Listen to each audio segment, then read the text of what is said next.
Hello दोस्तों, श्री शिवाय नमस्तुभ्यम। दोस्तों, तो अभी तक आप लोगों ने रुद्र संहिता के द्वितीय खंड अध्याय 13 का श्रवण किया। आज हम अध्याय 14 का पाठ करेंगे और आप लोगों को भी पढ़कर सुनाएंगे। दोस्तों, ये बहुत ही पवित्र और महान ग्रंथ है। इसको मात्र सुन लेने से आपके सारे पाप कट जाएंगे। तो हे महादेव, जो कोई भी आपका ये वीडियो देख रहा अथवा सुन रहा, आप उसके सिर पर अपनी कृपा दृष्टि अवश्य रखना। चलिए जानते हैं कि सती की तपस्या से संतुष्ट देवताओं का कैलाश में जाकर भगवान शिव का स्तवन करना। ब्रह्मा जी कहते हैं, नारद, एक दिन मैंने तुम्हारे साथ जाकर पिता के पास बड़ी खड़ी हुई सती को देखा। वह तीनों लोकों की सारभूता सुंदरी थी। उसके पिता ने मुझे नमस्कार करके तुम्हारा भी सत्कार किया। यह देख लोक लीला का अनुसरण करने वाली सती ने भक्ति और प्रसन्नता के साथ मुझको और तुमको भी प्रणाम किया। नारद तदंतर सती की ओर देखते हुए हम और तुम दक्ष के दिए हुए शुभ आसन पर बैठ गए। तत्पश्चात मैंने उस विनयशीला बालिका से कहा, सती, जो केवल तुम्हें ही चाहते हैं और तुम्हारे मन में भी एकमात्र जिनकी ही कामना है, उन्हीं सर्वज्ञ जगदीश्वर महादेव जी को तुम पति रूप में प्राप्त करो। सुबह जो तुम्हारे सिवा दूसरी किसी स्त्री को पत्नी रूप में न तो ग्रहण कर सके, न करते हैं और न भविष्य में ग्रहण करेंगे, वे ही भगवान शिव तुम्हारे पति हों। वे तुम्हारे ही योग्य हैं, दूसरे के नहीं। नारद सती से ऐसा कहकर मैं दक्ष घर में देर तक ठहरा रहा। फिर उनसे विदा ले मैं और तुम दोनों अपने अपने स्थान को चले गए। मेरी बात को सुनकर दक्ष को बड़ी प्रसन्नता हुई। उनकी सारी मानसिक चिंता दूर हो गई और उन्होंने अपनी पुत्री को परमेश्वरी समझकर गोद में उठा लिया। इस प्रकार कुमारोचित सुंदर लीला विहारों से सुशोभित हुई। भक्तवत्सला सती, जो स्वेच्छा से मान स्वरूप धारण करके प्रकट हुई थी, कौमारावस्था पार कर गई। बाल्यावस्था बिताकर किंचित युवावस्था प्राप्त हुई। सती अत्यंत तेज एवं शोभा से संपन्न हो संपूर्ण अंगों से मनोहर दिखाई देने लगी। लोकेश दक्ष ने देखा कि सती के शरीर में युवावस्था के लक्षण प्रकट होने लगे हैं। तब उनके मन में यह चिंता हुई कि मैं महादेव जी के साथ इनका विवाह कैसे करूं। सती स्वयं भी महादेव जी को पाने की प्रतिदिन अभिलाषा रखती थी। अतः पिता के मनोभाव को समझकर वे माता के निकट गई। विशाल बुद्धि वाले सती रूपड़ी महेश परमेश्वरी शिवा ने अपनी माता वरणी से भगवान शंकर की प्रसन्नता के निर्मित तपस्या करने के लिए आज्ञा मांगी। माता की आज्ञा मिल गई तथा दृढ़ता पूर्वक व्रत का पालन करने वाली सती ने महेश्वर को प्रतिरूप में प्राप्त करने के लिए अपने घर पर ही उनकी आराधना आरंभ की। अश्वन मास में नंदा भद्र प्रतिपदा सृष्टि और एकादशी तिथि में उन्होंने भक्ति पूर्वक गुड़ भात और नमक चढ़ाकर भगवान शिव का पूजन किया और उन्हें नमस्कार करके उसी नियम के साथ उस मास को व्यतीत किया। कार्तिक मास की चतुर्दशी को सजाकर रखे हुए मालपुआ और खीर से परमेश्वर शिव की आराधना करके वे निरंतर उनका चिंतन करने लगी। मार्गशीर्ष मास के कृष्ण पक्ष की अष्टमी तिथि को तिल जौ और चावल से हर की पूजा करके ज्योतिर्मय दीप दिखाकर अथवा आरती करके सती दिन बिताती थी।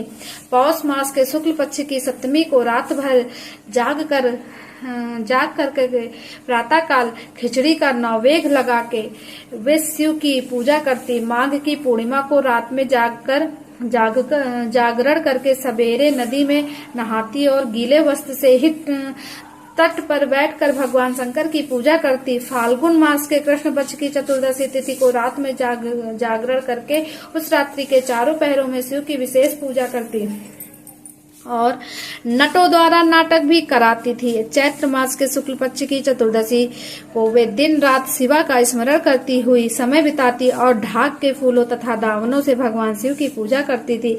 वैशाख शुक्ला तृतीया को सती तिल का आहार करके रहती और नए जौ के भात से रुद्रदेव की पूजा करके उस महीने को बिताती थी।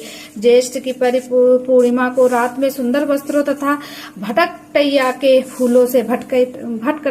फूलों से शंकर जी की पूजा करके वे निराहार रहकर वे ही मास व्यतीत करती थी। आषाढ़ के शुक्ल पक्ष की चतुर्दशी को काले वस्त्र और भटकटैया के फूलों से वे रुद्रदेव का पूजन करती थी। श्रवण मास के शुक्ल पक्ष की अष्टमी एवं चतुर्दशी को वे यज्ञों पवित्रों वस्त्रों तथा कुश की पवित्री से शिव की पूजा किया करती थी। भाद्रपद मास के कृष्ण पक्ष की त्रयोदशी तिथि को नाना प्रकार के फूलों और फलों से शिवा पूजन पालन करके सती चतुर्दशी तिथि को केवल जल का आहार किया करती, भांति भांति के फलों फूलों और उस समय उत्पन्न होने वाले अन्नों द्वारा वे शिव की पूजा करती। महीने भर अत्यंत निर्मित आहार करके केवल जप में लगी रहती।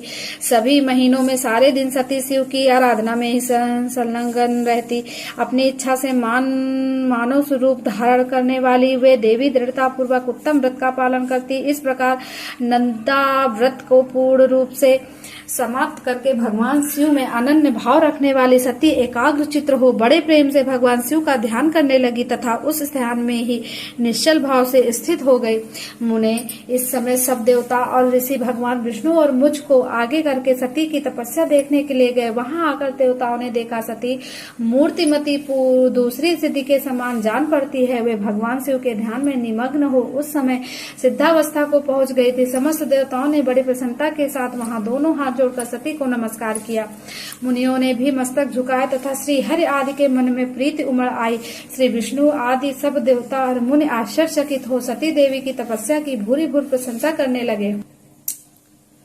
फिर देवी को प्रणाम करके वे देवता और मुनि तुरंत ही गिरि श्रेष्ठ कैलाश को गए, जो भगवान शिव को बहुत ही प्रिय है। सावित्री के साथ में और लक्ष्मी के साथ भगवान वासुदेव भी प्रसन्नता पूर्वक महादेव जी के निकट गए। वहां जाकर भगवान शिव को देखते ही बड़े वेग से प्रणाम करके सब देवताओं ने दोनों हाथ जोड़ विनीत भाव से नाना प्रकार के स्तोत्रों द्वारा उनकी स्तुति करके अंत में कहा, प्रभु आपकी सप्त रज और तम नामक जो 3 शक्तियां हैं, उनके राग आदि वेग अहसहा वेद त्रयी अथवा लोक त्रयी आपका स्वरूप है। आप शरणागतों के पालक हैं तथा आपकी शक्ति बहुत बड़ी है, उसकी कहीं कोई सीमा नहीं है। आपको नमस्कार है। दुर्गापते जिनकी इंद्रियां दुष्ट हैं, वश में नहीं हो पाती, उनके लिए आपकी प्राप्ति का कोई मार्ग सुलभ नहीं है। आप सदा भक्तों के उद्धार में तत्पर रहते हैं। आपका तेज छिपा हुआ है। आपको नमस्कार है। आपकी माया शक्ति रूपा जो अहम बुद्धि है, उससे आत्मा का स्वरूप ढक गया है। अतएव एवं मूढ़ बुद्धि जीव अपने स्वरूपों को नहीं जान पाता। आपकी महिमा का पार पाना अत्यंत कठिन ही नहीं, सर्वथा असंभव है। हम आप महाप्रभु को मस्तक झुकाते हैं। ब्रह्मा जी कहते हैं, नारद इस प्रकार महादेव जी की स्तुति करके श्री विष्णु आदि सब देवता उत्तम भक्ति से मस्तक झुकाए प्रभु शिव के आगे चुपचाप खड़े हो गए। तो दोस्तों, यहीं पर ये 14वां अध्याय समाप्त होता है। आगे की कहानी हम अगले अध्याय में डालेंगे। तब तक के लिए श्री शिवाय नमस्ते दोस्तों। तो 15वें अध्याय में बताया गया है ब्रह्मा जी का रुद्रदेव से सती के साथ विवाह करने का अनुरोध श्री विष्णु द्वारा अनुमोदन और श्री रुद्र की इसके लिए स्वीकृति करना। तो ये हम जानेंगे अगले वीडियो में। श्री शिवाय नमस्ते दोस्तों। कमेंट बॉक्स में अवश्य लिखना।